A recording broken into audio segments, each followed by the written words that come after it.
बाबासाहेब आंबेडकरांनी येऊन दिलेल्या राज्यघटनेच्या संविधानाप्रमाणे आज मतदानाचा म्हणजे हा लोकोत्सव असतो.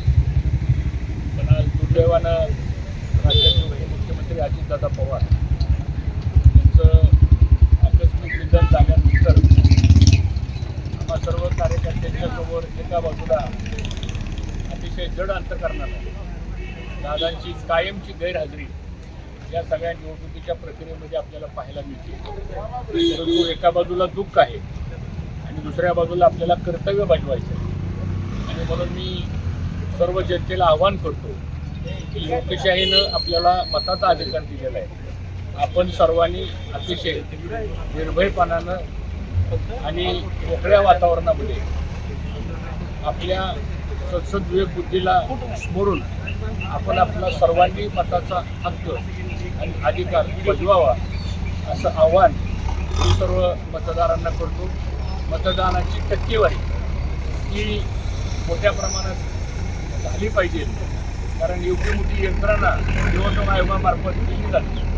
आणि सर्वांना आव्हान आहे की आपण जास्तीत जास्त येऊन आपलं मतदान करावं. आज खऱ्या अर्थानं राष्ट्रवादी काँग्रेस पक्षाच्या वतीनं सर्वच कार्यकर्ते अतिशय चिकाटीनं या निवडणुकीमध्ये भाग घेत आहेत. आणि मला विश्वास आहे की शेवटी तळागाळातला माणूस हा विकासाला बघून मतदान करतो.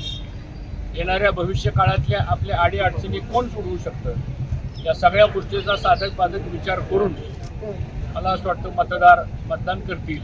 आणि मला विश्वास आहे की इंदापूर तालुक्यामध्ये आणि पुणे जिल्ह्यामध्ये राष्ट्रवादी काँग्रेस पक्षाच्या सर्व उमेदवारांना चांगल्या मतानं जनतेनं निवडून द्यावेत असं आवाहन. जिल्हा परिषदेमध्ये ह्यावेळेस राष्ट्रवादीची सत्ता येईल काय?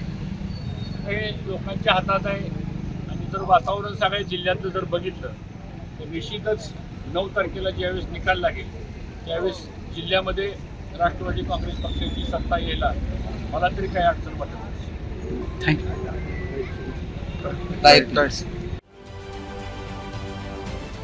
महाराष्ट्रातील सर्व बातम्यांचे विश्वासार्ह व्यासपीठ सकाळच्या सर्व सोशल मीडिया प्लॅटफॉर्मला लाईक, फॉलो आणि सबस्क्राईब करा. तसंच सर्व नोटिफिकेशनसाठी बेल आयकॉन प्रेस करायला विसरू नका.